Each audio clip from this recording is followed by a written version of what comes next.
झारखंड के पूर्व मुख्यमंत्री और भारतीय जनता पार्टी के वरिष्ठ नेता चंपाई सोरेन के गुमला पहुंचने पर कार्यकर्ताओं ने उनका ऐतिहासिक स्वागत किया है।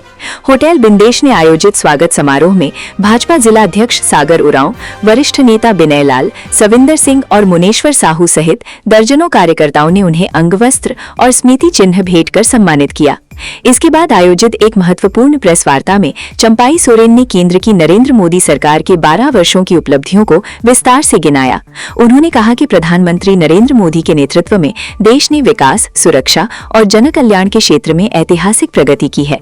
किसानों, मजदूरों, महिलाओं और गरीबों के हित में चलाई जा रही योजनाओं का सीधा लाभ आज देश के करोड़ों लोगों तक पहुंच रहा है।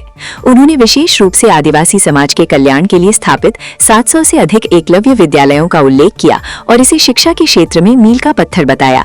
झारखंड की वर्तमान राजनीति पर तीखा प्रहार करते हुए चंपाई सोरेन ने कहा कि आने वाले समय में राज्य में बड़ा राजनीतिक बदलाव निश्चित है और जनता इसका जवाब देगी।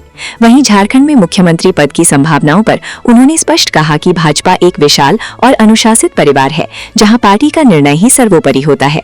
फिलहाल वे एक निष्ठावान कार्यकर्ता के रूप में संगठन को मजबूत करने में समर्पित हैं। गुमला से न्यूज स्केल लाइव के लिए हमारे संवाददाता अजय शर्मा की विशेष रिपोर्ट। बने रहिए न्यूज स्केल लाइव के साथ, भरोसे की पहचान। विश्व में जो बहुत महामारी हो रहा है, कोरोना, हम लोग एक दूसरे से नहीं मिलते थे। उसी समय 81 करोड़ परिवार को 5 किलो आना, जो 2078 में। उस समय ये सोचा कि हम किसी को भूख नहीं, जब हम लोग एक दूसरे से भी नहीं थे, इतना महामारी देश के अंदर पूरा विश्व में, कहीं एक जगह एक दूसरे से हम लोग बिना मास्क पहन के हम लोग किसी बात तक नहीं करते थे, घर से नहीं निकलते। ऐसा समय सोच कर देश का प्रधानमंत्री आदरणीय मोदी जी का ये सोच था, 81 करोड़ परिवार को जोड़ा।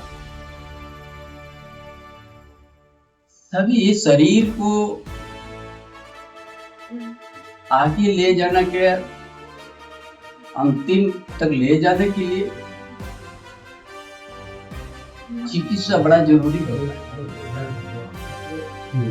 आज चिकित्सा ऐसा होता है, बीमार किस तरह का होता है ये कोई पता नहीं।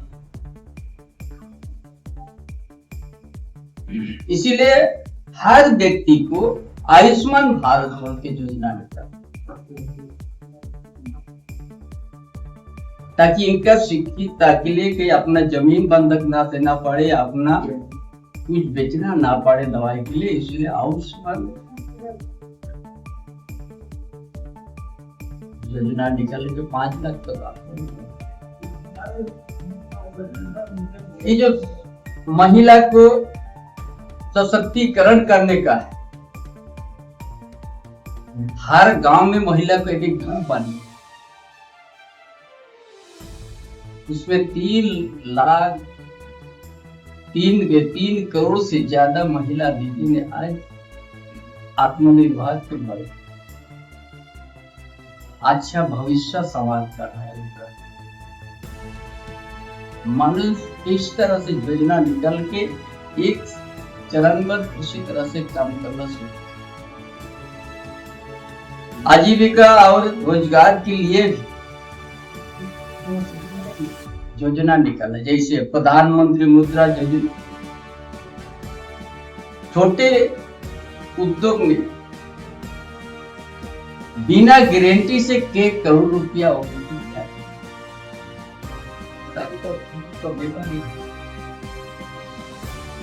इसीलिए वो भी प्रधानमंत्री स्वनिधि योजना, जैसे हम लोग बहुत सा जो कहीं ठेला लगा के या थोड़ा सा बिजली बना के अपना संसार चला, उसको भी सहारा दिया। दीनदयाल अंत्योदय योजना भी लागू किया, जो एकदम अंतिम व्यक्ति जो गरीब है।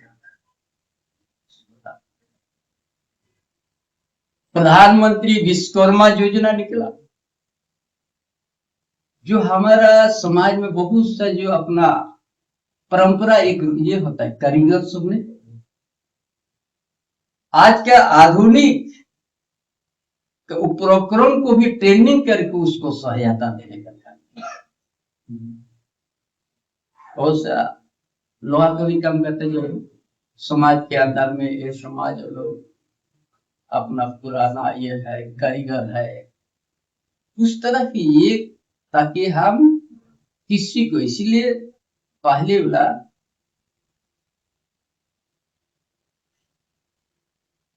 सबको एकता किया, सबका विकास किया, सबको विश्वास मिला, यही सेवा है।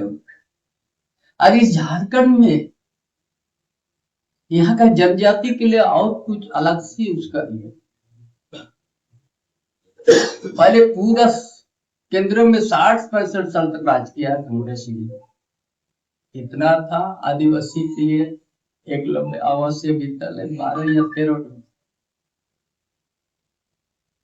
ये 12 साल के अंतर्गत में आदिवासी विद्यार्थी को एकलव्य आवासीय मॉडल स्कूल जो बनाया, विद्यालय बनाया, 88 बनाया, 88 बनाया। पूरा देश में तत्कालीन कांग्रेस सरकार का समय आदिवासी के प्रति उनका कोई सोच नहीं था।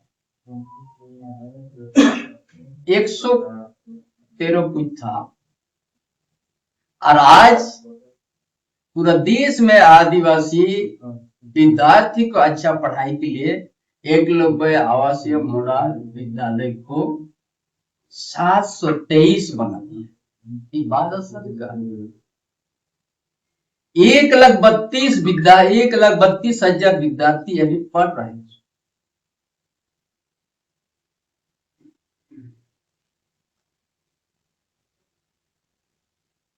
अब भगवान बिरसा मुंडा ये धरती में जनजातीय गौरव की ये पूरा भारतवर्ष में उसका उत्सव मना।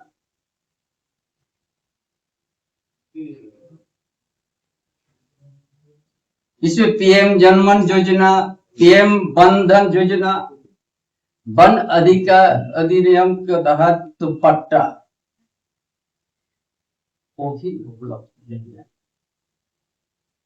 तो पट्टा मिलेगा, वर्षों से जंगल। इसीलिए ये जो श्रृंखला का टाइम एक सोच के 12 साल जो काम किया,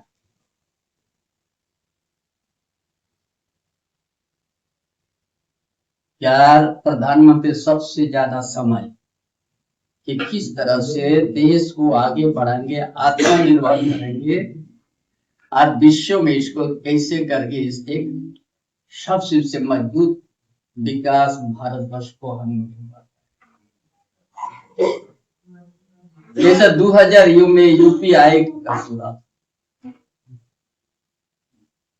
ये दुनिया में सबसे ज्यादा ऑनलाइन ट्रांजैक्शन भारत में होते हैं।